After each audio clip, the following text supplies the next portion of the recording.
የምሩ እንጃ እኔ ግን ላምን አልቻልኩም።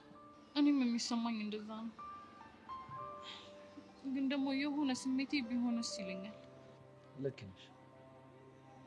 እንደሱ ማሰብ ሳይሻለኝ አይ ግን እሺ እሱ ደፍሮ እኔን የሚጎዳኝ ይመስላል? አላውቅም። ግን በቃ መጠንቀቅ አለብን። ቆይ አይኑን እንኳን አይቼው ከማላውቀው ሰው እንዴት ነው ልጠነቀቅ የምችለው? ቤዚ እንደዚህ አይነት ሰዎች እኮ በፍጹም ራሳቸው መተያየሽ። ለነገሩ ልክ ነህ። እንደ ራሱ አይነት ወንበዴዎችን ነው ሊልክብኝ የሚችለው። በትክክል። እና እሺ ቆይ ምን ላድርግ? እኔ እንዳሰባል። ምን አይነት ሀሳብ? ወይ እነዚህ ልጆች ሲያሳዝኑ በእነሱ ቤት ተደብቀው መገናኘታቸው ነው። እሺ ቆይ እኔ ምን ላድርግ?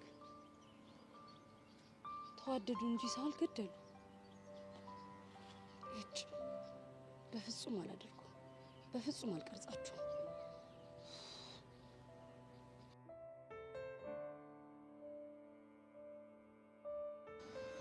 ነው ያሬድማ በፍጹም አይሆንም።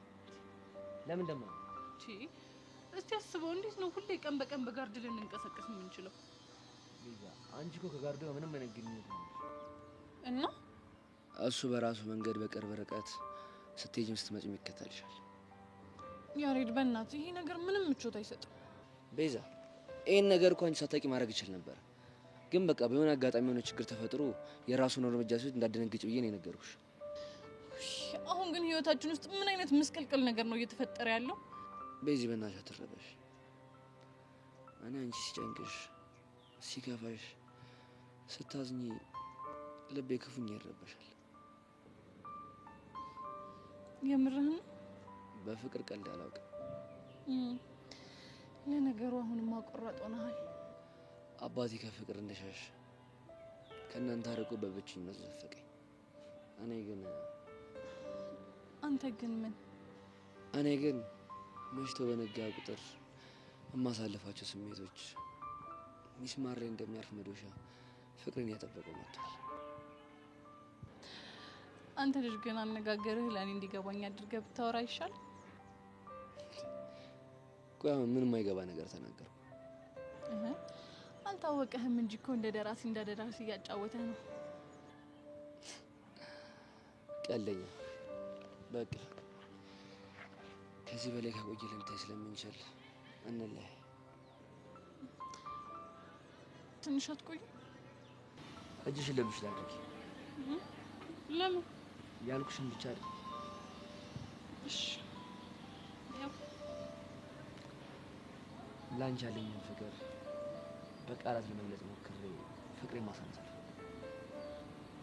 ፍቅርሽ ልቤ ላይ ተቀምጧል።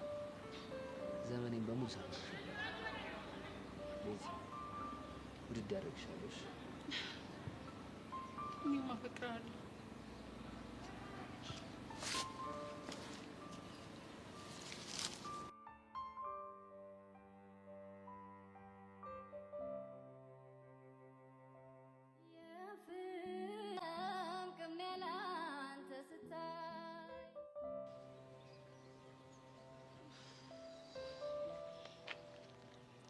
ወይ ሲያሳዝኑ እነዚህ ልጆች።